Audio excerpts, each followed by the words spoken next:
नमस्कार, जय माता दी। आज मैं आपको सुनाने जा रही हूँ दशा माता की पुरानी कथा। दशा माता व्रत की प्रमाणिक कथा के अनुसार प्राचीन समय में राजा नल और रानी दमयंती सुखपूर्वक राज्य करते थे। उनके 2 पुत्र थे। उनके राज्य में प्रजा सुखी और संपन्न थी। एक दिन की बात है कि उस दिन होली दशा थी। एक ब्राह्मणी राजमहल में आई और रानी से कहा, दशा माता का डोरा ले लो। बीच में दासी बोली, हाँ रानी साहिबा, आज के दिन सभी सुहागिन महिलाएं दशा माता की पूजन और व्रत करती है तथा इस डोरे की पूजा करके गले में बांधती है, जिसे अपने घर में सुख समृद्धि आती है। अंत रानी ने ब्राह्मणी से डोरा ले लिया और विधि अनुसार पूजन करके गले में बांध लिया। कुछ दिनों के बाद राजा नल ने दमयंती के गले में डोरा बांधा हुआ देखा। राजा ने पूछा, इतने सोने के गहने पहनने के बाद भी आपने ये डोरा क्यों पहना है? रानी कुछ कहती इसके पहले ही राजा ने डोरे को तोड़कर जमीन पर फेंक दिया। रानी ने उस डोरे को जमीन से उठा लिया और राजा से कहा, ये तो दशा माता का डोरा था, आपने उनका अपमान करके अच्छा नहीं किया। जब रात्रि में राजा सो रहे थे तब दशा माता सपने में बुढ़िया के रूप में आई और राजा से कहा, हे राजन, तेरी अच्छी दशा जा रही है और बुरी दशा आ रही है। तूने मेरा अपमान करके अच्छा नहीं किया। ऐसा कहकर बुढ़िया माई अंतर्ध्यान हो गई। अब जैसे तैसे दिन बीतते गए, वैसे वैसे कुछ ही दिनों में राजा के ठाट बाट, हाथी घोड़े, लाव लश्कर, धन धान्य, सुख शांति सब कुछ नष्ट होने लगे। अब तो भूखे मरने का समय तक आ गया। एक दिन राजा ने दमयंती से कहा, तुम अपने दोनों बच्चों को लेकर अपने मायके चले जाओ। रानी ने कहा, मैं आपको छोड़कर कहीं नहीं जाऊंगी। जिस प्रकार आप रहेंगे उसी प्रकार मैं भी आपके साथ रहूंगी।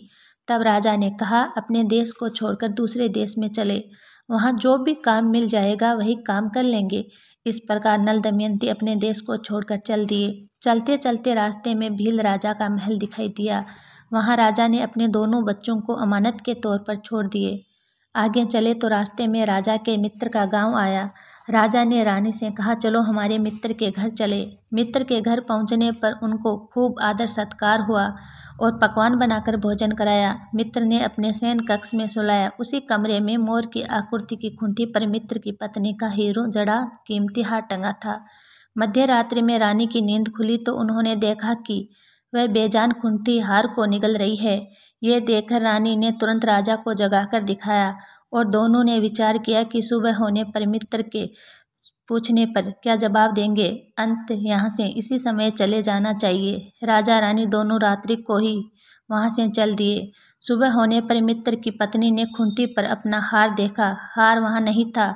तब उसने अपने पति से कहा, तुम्हारे मित्र कैसे हैं जो मेरा हार चुराकर रात्रि में ही भाग गए? मित्र ने अपनी पत्नी को समझाया कि मेरा मित्र कदापि ऐसा नहीं करता। धीरज रखो, कृपया उसे चोर मत कहो। आगे चलने पर राजा नल की बहन का गांव आया। राजा ने बहन के घर खबर पहुंचाई कि तुम्हारे भाई भौजाई आए हैं। खबर देने वाले से बहन ने पूछा, उनके हाल चाल कैसे हैं? वह बोला, दोनों अकेले हैं, पैदल ही आए हैं तथा वे दुखी हाल में हैं। इतनी बात सुनकर बहन थाली में कांदा रोटी रखकर भैया भाभी से मिलने आई। राजा ने तो अपने हिस्से का खा लिया, परंतु रानी ने जमीन में गाड़ दिया। चलते चलते एक नदी मिली। राजा ने नदी में से मछलियाँ निकालकर रानी से कहा, तुम इन मछलियों को भूंजो, मैं गांव में से परोसा लेकर आता हूँ। गांव का नगर सेठ सभी लोगों को भोजन करा रहा है। राजा गांव में गया और परोसा लेकर वहां से चला तो रास्ते में चील ने झपटा मारा तो सारा भोजन नीचे गिर गया। राजा ने सोचा कि रानी विचार करेगी कि राजा तो भोजन करके आ गया और मेरे लिए कुछ भी नहीं लाया।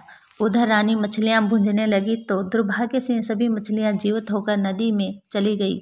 रानी उदास होकर सोचने लगी कि राजा पूछेंगे और सोचेंगे कि सारी मछलियां खुद खा गई। जब राजा आए तो मन ही मन समझ गए और वहां से आगे चल दिए।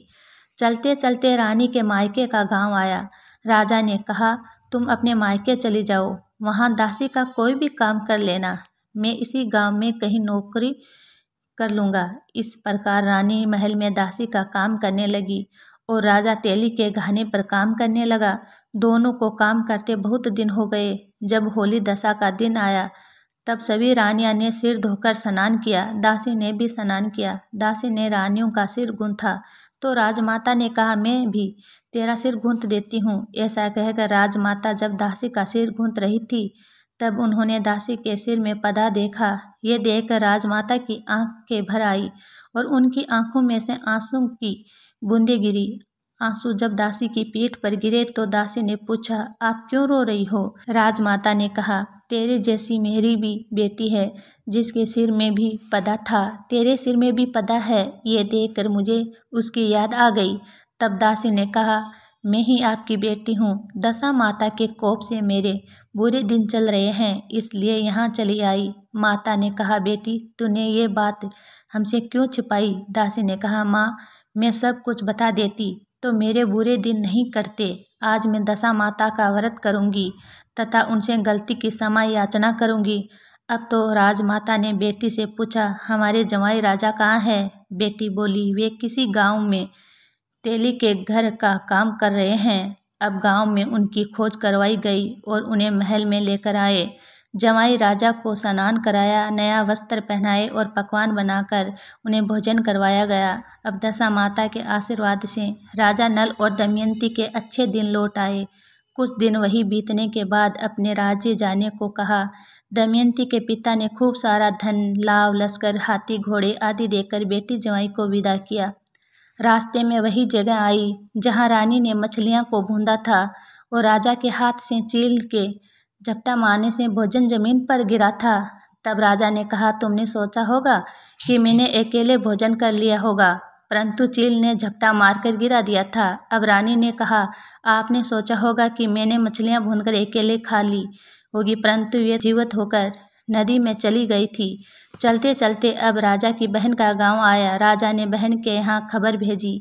खबर देने वाले से पूछा कि उनके हालचाल कैसे हैं। उसने बताया कि वे बहुत अच्छी दशा में हैं, उनके साथ हाथी, घोड़े, लाव, लश्कर। यह सुनकर राजा की बहन मोतियों के थाल सजा कर लाई।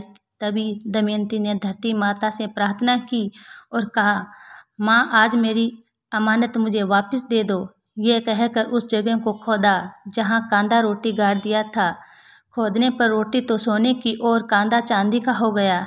ये दोनों चीज़ें बहन की थाली में डाल दी और आगे चलने की तैयारी करने लगे। वहाँ से चलकर राजा अपने मित्र के घर पहुँचे। मित्र ने उनका पहले के समान ही खूब आदर सत्कार और सम्मान दिया। रात्रि विश्राम के लिए उन्हें उसी शयन कक्ष में सुलाया। मोरनी वाली खूंटी के हार निगल जाने वाली बात से नींद नहीं आई। आधी रात के समय वही मोरनी वाली खूंटी हार उगलने लगी तो राजा ने अपने मित्र को जगाया तथा रानी ने मित्र की पत्नी को जगाकर दिखाया, आपका हार तो इसने निगल लिया था। आपने सोचा होगा कि हार हमने चुराया है। दूसरे दिन प्रातःकाल नृत्य क्रम से निपटकर वहाँ से वे चल दिए। वे भील राजा के यहाँ पहुँचे और अपने पुत्रों को मांगा तो भील राजा ने देने से मना कर दिया। गांव के लोगों ने उन बच्चों को वापस दिलाया। नल दमयंती अपने बच्चों को लेकर अपनी राजधानी के निकट पहुँचे तो नगरवासियों ने लाव लश्कर के साथ उन्हें आते हुए देखा। सभी ने बहुत प्रसन्न होकर उनका स्वागत किया तथा गाजे बाजे के साथ उन्हें महल पहुंचाया। राजा का पहले जैसा ठाट बाट हो गया। राजा नल दमयंती पर दशा माता ने पहले कोप किया, ऐसे किसी पर मत करना, और बाद में जैसी कृपा करी वैसी सब पर करना। जय दशा माता की।